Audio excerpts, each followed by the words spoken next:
بسم اللہ الرحمن الرحیم۔ السلام علیکم ورحمۃ اللہ۔ ناظرین، امید ہے آپ خیریت سے ہوں گے۔ آپ کی خیر و عافیت کے لیے دل سے دعا گو ہے۔ ناظرین، گزشتہ لیکچر میں ہم نے شریعت کے اندر جو بنیادی ممنوعات ہیں ان کا تذکرہ کیا تھا، یعنی وہ چیزیں جو مالی معاملہ یعنی فائنینشیل ٹرانزیکشنز کے اندر نہ پائی جانی چاہیے۔ ان میں سے اگر کوئی چیز فائنینشیل ٹرانزیکشن میں پائی جاتی ہے تو وہ فائنینشیل ٹرانزیکشن درست نہیں رہتی، شرعی اعتبار سے اس میں خرابیاں پیدا ہو جاتی ہیں۔ تو اسی سلسلے کی جو سب سے پہلی ممنوعات کی قسم ہے، یہ یوں کہیں کہ جو سب سے بڑا ممنوع ہے وہ ہے ربا۔ سب سے شدید اور سب سے زیادہ پایا جانے والا جو ممنوع ہے وہ ہے ربا۔ اسی وجہ سے قرآن و حدیث کے اندر اس کی جو شناعت ہے، جو اس کے حوالے سے جو مذمت ہے وہ بہت زیادہ بیان کی گئی ہے بنسبت دیگر ممنوعات کے۔ چنانچہ ہم انشاءاللہ اس لیکچر میں اور اس کے مابعد قریب 4 لیکچرز کے اندر ربا یعنی سود کی تفصیلات ذکر کریں گے، اور اس میں انشاءاللہ ہم ربا کا تعارف بھی ذکر کریں گے، ربا کی اقسام کا تذکرہ کریں گے، ربا قرآن و حدیث میں کس طرح سے منع کیا گیا اس کا بھی تذکرہ کریں گے۔ اس کے علاوہ قرآن و سنت سے پہلے جو آسمانی کتابیں ہیں ان میں ربا جائز تھا یا ناجائز تھا، انشاءاللہ اس کے اوپر بھی تفصیلی گفتگو کریں گے۔ اور اس کے بعد ربا کے جو اثرات ہیں، یعنی یہ اتنا شدید ممنوع کیوں ہے، اتنی سخت ممانعت اس کی کیوں ہے، اس کی وجہ سے کیا بھیانک اثرات معاشرے پہ مرتب ہوتے ہیں، وہ انشاءاللہ ہم ذکر کریں گے۔ یہ تمام تفصیلات انشاءاللہ حصہ وار ان لیکچرز کے اندر ذکر کی جائیں گی۔ یہ اسی سلسلے کا پہلا حصہ ہے۔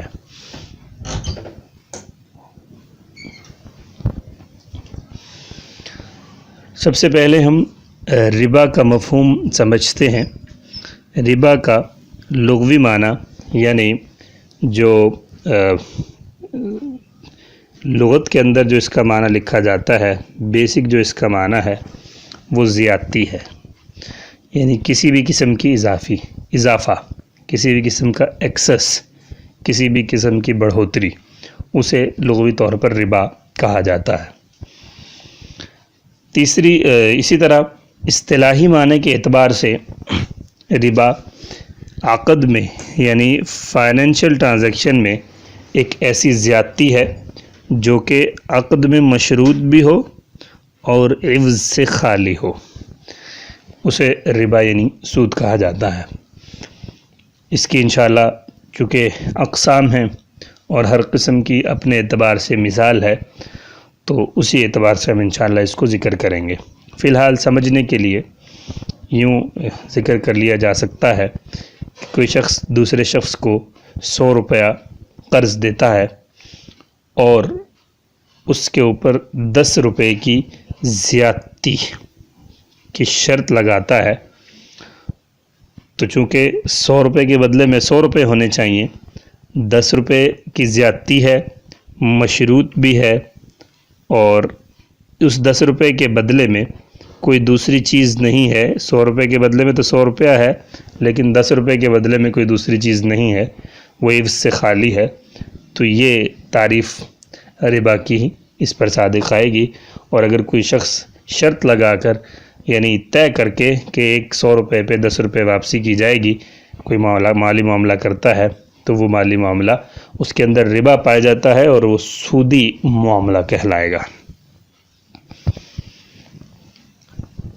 ناظرین، اس کے ساتھ یہ بھی سمجھ لیا جائے کہ ربا اور سود ان دونوں میں تکنیکی فرق ہیں۔ دیکھا جائے تو ربا جو ہے یہ ایک عربی کی اصطلاح ہے جس کی تفصیلات انشاءاللہ ہم ان لیکچرز کے اندر ذکر کریں گے، جس کا لغوی معنی زیادتی ہے، اور جو اصطلاحی مفہوم ہے وہ ایسی زیادتی جو عقد کے اندر مشروط ہو اور عوض سے خالی ہو، تو اسے جو ہے وہ ربا کہا جاتا ہے۔ سود دراصل لفظ انٹرسٹ کا ترجمہ ہے، اور انٹرسٹ جو ہے وہ کسی کو دیا ہوا قرض اور اس پہ اضافی رقم کے مطالبے کے ساتھ دیا ہوا قرض اسے کہا جاتا ہے، تو سود اسے کہا جاتا ہے۔ تو اس اعتبار سے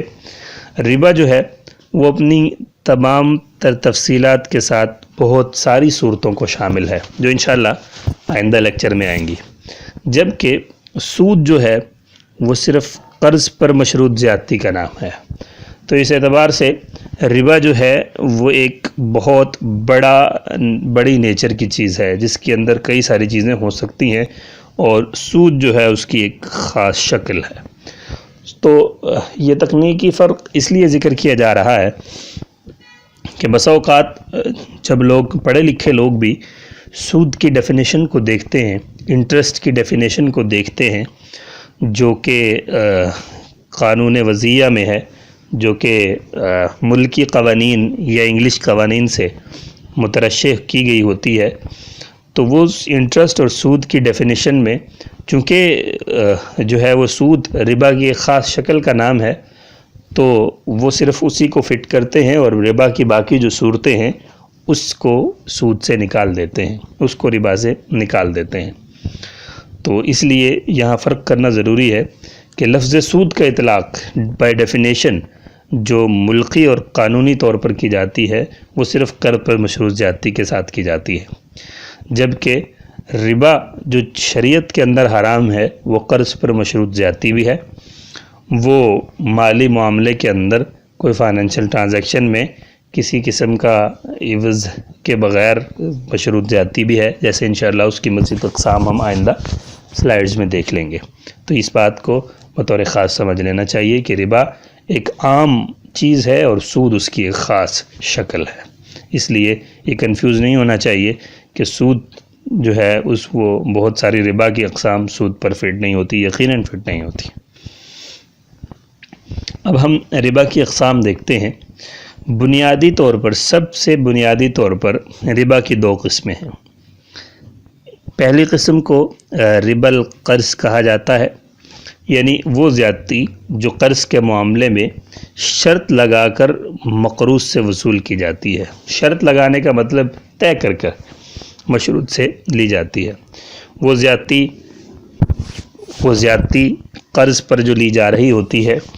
وہ کیش رقم بھی ہو سکتی ہے، اشیاء بھی ہو سکتی ہیں، سروسز کی کوئی شکل بھی ہو سکتی ہے۔ چنانچہ اس کی مشہور مثال تو یہ ہے کہ جیسے کوئی ایک شخص دوسرے کو 100 روپے قرض دیتا ہے، اور وہ اس قرض کے اوپر جو ہے 10 روپے اضافی شرط کے ساتھ وہ واپس کرتا ہے، تو یہ جو ہے یہ کیش کی مثال ہے۔ اشیاء کی مثال یہ ہے کہ جیسے ایک شخص جو ہے کسی دوسرے کو قرض دیتا ہے، اور وہ اس کو کہتا ہے کہ اس شرط پر تمہیں قرض دیتا ہوں کہ تم اپنی فلاں چیز مجھے دو گے، بیچو گے نہیں، خریدو گے نہیں کسی بھی قسم کی، بلکہ اپنی فلاں چیز مجھے دے دو گے تم۔ تو ایسی صورت میں بھی یہ جو ہے وہ ربا القرض کہلائے گا۔ اسی طرح سروسز کی مثال یہ ہے کہ جیسے کوئی کمپنی جو ہے وہ اپنے موبائل اکاؤنٹ کے اندر کچھ خاص رقم رکھنے کی شرط لگاتی ہے، کیونکہ وہ خاص رقم رکھنا قرض ہوتا ہے، تو اسے جب چاہے نکلوایا جا سکتا ہے، تو اس کے اوپر جو اضافی سروسز کمپنی کی طرف سے دی جاتی ہیں اور اس خاص قرض کی شرط کے ساتھ دی جاتی ہیں، تو وہ ساری سروسز جو ہیں وہ شرعاً جو ہے ربا القرض کے زمرے میں آتی ہیں، جن کا استعمال کرنا اور لینا جائز نہیں رہتا۔ چنانچہ ربا القرض کو ہم نے اچھے سے دیکھ لیا، یعنی ایسی زیادتی جو قرض کے اوپر مشروط کی جائے، اور جو ہے وہ زیادتی کیش کی صورت میں بھی ہو سکتی ہے، سروسز اور اشیاء کی صورت میں بھی ہو سکتی ہے۔ مزید اس کی تفہیم کے لیے یہ مثال ذکر کی جا رہی ہے کہ زید خالد کو 1000 قرض دے کر 1100 روپے واپس لے گا، یا خالد کا مکان 1 ماہ کے لیے کرایہ پر لے گا، وغیرہ وغیرہ۔ اس قرض کا ثبوت جو اس ربا کی اس قسم کا ثبوت چونکہ ڈائریکٹ قرآن سے ہے، اس لیے کہ جب قرآن مجید نازل ہو رہا تھا تو ربا کی یہی خاص صورت جو ہے وہ لوگوں میں پائی جاتی تھی، اس لیے اسی کا خاص تذکرہ قرآن مجید میں مذکور ہے، اور اسے اسی وجہ سے ربا القرآن اور ربا الجاہلیہ بھی کہا جاتا ہے۔ ربا کی دوسری قسم جسے ربا الفضل کے نام سے یاد کیا جاتا ہے، یہ ربا الفضل وہ زیادتی ہے جو ہم جنس اشیاء کے عقد معاوضہ میں پائی جائے اور مشروط ہو اور عوض سے خالی ہو۔ اب یہاں پہ 3-4 چیزیں سمجھنے کی ہیں۔ سب سے پہلی بات کہ ہم جنس اشیاء میں ہو۔ ہم جنس اشیاء کا مطلب جیسے گندم کا گندم سے، جب گندم کو گندم کے بدلے میں بیچا جا رہا ہے تو یہ ایک ہی جیسی چیزیں ہیں۔ اسی طرح عقد معاوضہ ہو۔ عقد معاوضہ کا مطلب جو ہے وہ یہ کہ کموٹیٹیو کانٹریکٹ ہو، یعنی ایک چیز دوسری چیز کے بدلے میں لی جا رہی ہو اور ایک چیز کا دوسری چیز سے تبادلہ کیا جا رہا ہو۔ اور تیسری چیز یہ کہ وہ مشروط ہو، اور چوتھی چیز یہ کہ عوض سے خالی ہو۔ چنانچہ اس کی مثال یہ ہے جیسے 1 من گندم کے بدلے میں 2 من گندم خریدنا۔ اب 1 من گندم کے بدلے میں 1 من گندم تو بالکل درست ہونا چاہیے کیونکہ برابر سرابر ہے، اور یہ بھی دیکھا جائے کہ دونوں طرف گندم ہے تو ہم جنس اشیاء بھی ہے، اور پھر 1 من گندم 2 من کے بدلے میں دی جا رہی ہے تو یہ عقد معاوضہ بھی ہے اور یہ زیادتی مشروط بھی ہے۔ اور چوتھی بات یہ ہے کہ 1 من گندم تو 1 من گندم کے بدلے میں ہو گئی، جو 1 من زائد گندم ہے وہ کس چیز کے بدلے میں ہے؟ وہ عوض سے خالی ہے۔ تو یہ ربا الفضل کی مثال ہے۔ نیز یہ بھی ذہن میں رکھیں کہ یہ جو ربا ہے اس کی تفصیلات جو ہیں وہ حدیث مبارکہ میں بیان کی گئی ہیں، اور یہ جو ہے ربا یہ پہلی جو اسلام سے پہلے اس کا وقوع اتنا زیادہ نہیں تھا، تو اس لیے اس ربا کو ربا الحدیث یا ربا الاسلام بھی کہا جاتا ہے۔ تو خلاصے کے طور پر ربا کی 2 قسمیں ہوئی، ربا القرض اور ربا الفضل۔ اس سے آگے یہ دیکھا جائے کہ ربا القرض کہاں پایا جائے گا۔ سب سے پہلے تو اس کے لیے یہ ذہن میں رکھیں کہ ربا القرض قرض کے معاملے میں پایا جائے گا۔ قرض کے علاوہ جو معاملات ہیں اس میں جو ربا پایا جائے گا وہ ربا الفضل ہوگا، وہ ربا القرض نہیں ہوگا۔ یعنی جہاں قرض کا معاملہ ہوگا اس میں جو اضافہ شرط لگا کر وصول کیا جائے گا وہ ربا القرض ہوگا۔ البتہ ایک بات اس میں ذہن میں رکھی جائے کہ اگر قرض دیتے وقت تو کوئی معاملہ نہیں کیا تھا، مثلا 1000 روپے قرض دیا اور یہ نہیں طے ہوا کہ واپسی پہ 1000 سے زائد دینے ہیں، بدلے یہی طے ہوا کہ واپسی پہ 1000 ہی دینے ہیں، تو یہ قرض کا معاملہ ہے، کسی شرط کے بغیر طے ہوا۔ لیکن جب مقروض قرض لوٹانے لگے اور اضافے کے ساتھ کچھ اپنی طرف سے زیادتی دے دے تو یہ جو ہے حسن ادائیگی شمار ہوتی ہے، اور نبی کریم صلی اللہ علیہ وسلم کی حدیث میں اس کا تذکرہ ہے۔ یعنی شرط تو لگا کر دینا جائز نہیں ہے، لیکن جب تم واپس دو تاکہ اس کو پیسے کہ تم نے ایک عرصے تک رکھا، اب اس کی دلجوئی کے لیے کچھ نہ کچھ اس کو اضافی دے سکتے ہیں تاکہ اس کی دلجوئی ہو جائے، تو یہ ربا القرض کی وقوع کی صورت ہے۔ یہاں بھی یہ بھی دیکھتے ہیں ہم کہ ربا الفضل کہاں پایا جاتا ہے، تو اس کے لیے 2-3 چیزوں کا ہونا ضروری ہے۔ پہلی چیز تو یہ ہے کہ ربا الفضل جو ہے اس کا جو مدار ہے وہ 2 صفات پر ہے، یعنی 2 چیزوں کا ہونا اس میں ضروری ہے۔ پہلی چیز تو یہ ہے کہ عوضین جو ہے کا ہم جنس ہونا، یعنی جن 2 چیزوں کا تبادلہ کیا جا رہا ہے وہ دونوں ایک ہی جنس کی ہوں، جیسے گندم کے بدلے گندم۔ اور دوسری جو شرط ہے یہ تفصیل ہے وہ یہ کہ جو عوضین ہیں یعنی جو سبجیکٹ میٹرز ہیں ان کا یا تو وہ میجریبل ہوں یعنی کیلی ہوں، یعنی کسی برتن وغیرہ سے یا کسی پیمانے سے ناپ کر ان کو دیا جاتا ہو، جیسے کپڑا گز کے حساب سے ناپ کر دیا جاتا ہے، یا یہ کہ دودھ لیٹر کے حساب سے ناپ کر دیا جاتا ہے، تو یا تو وہ میجریبل ہوں یا پھر وہ وزنی ہوں، یعنی ان کا وزن کیا جاتا ہو، جیسے گندم جو وغیرہ یا چینی، اس طرح کی چیزیں جو ہیں وہ تول کر وزن کر کے دی جاتی ہیں۔ اگر یہ دونوں وصف اوزان میں پائے جاتے ہوں، یعنی جنس بھی ایک ہو اور پیمانہ بھی ایک ہو، تو ان دونوں میں کمی زیادتی اور ادھار کرنا دونوں جائز نہیں ہے۔ یعنی اگر 2 من گندم 1 من گندم کے بدلے میں بیچی جا رہی ہے، یا ہم جنس بھی ہیں، تو لہٰذا اس میں کمی زیادتی جائز نہیں ہے، اس میں 1 من گندم کے بدلے میں 1 ہی من گندم بیچی جا سکتی ہے۔ البتہ اگر دونوں صفات میں سے ایک وصف ہو ایک نہ ہو، مثلا اوزان ہم جنس نہ ہوں، گندم کے بدلے میں جو خریدے جا رہے ہوں، گندم کے بدلے میں جو ہے وہ کھجور خریدی جا رہی ہو یا کوئی اور چیز خریدی جا رہی ہو، لیکن جو ہے وہ دونوں چیزیں چونکہ گندم اور کھجور دونوں ایسی ہیں جو یعنی وزن کر کے دی جاتی ہیں، تو اس صورت میں کمی زیادتی تو جائز ہوگی، لیکن ادھار پھر بھی ممنوع رہے گا۔ تو یہ ربا الفضل کے وقوع کی صورت ہے کہ جہاں میں خلاصے کے طور پر پھر سے عرض کر دیتا ہوں کہ دونوں جو سبجیکٹ میٹرز ہیں ان کا ایک جنس سے ہونا،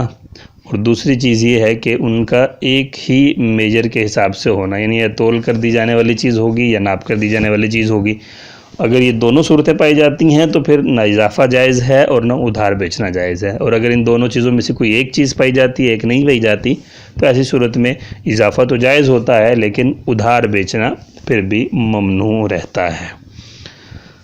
چنانچہ اس کی مثال ہم پہلے بھی ذکر کر چکے، لیکن پھر دیکھی جائے، گندم کے بدلے گندم بیچی جائے تو برابر برابر اور ہاتھ در ہاتھ بیچنا ضروری ہوگا، یعنی نہ زیادتی جائز ہوگی اور نہ ادھار بیچنا جائز ہوگا۔ اور اگر گندم کے بدلے چاول بیچے جائیں تو کمی زیادتی جائز ہے مگر ادھار جائز نہیں ہوگا۔ تو ناظرین، یہ چونکہ بہت ہی ٹیکنیکل بحث ہے، اس لیے ہم نے کوشش کی ہے کہ کسی حد تک جو ہے اس کو آسان کر کے جو ہے وہ آسان لفظوں میں آپ حضرات تک پہنچایا جائے، اس لیے بہت ساری تفصیلات کو ہمیں یہاں سے حذف بھی کرنا پڑا۔ امید ہے آپ کو اس لیکچر کے بارے میں تفصیلات پسند آئی ہوں گی۔ آپ کی توجہ کا بہت شکریہ۔ جزاکم اللہ تعالی خیر۔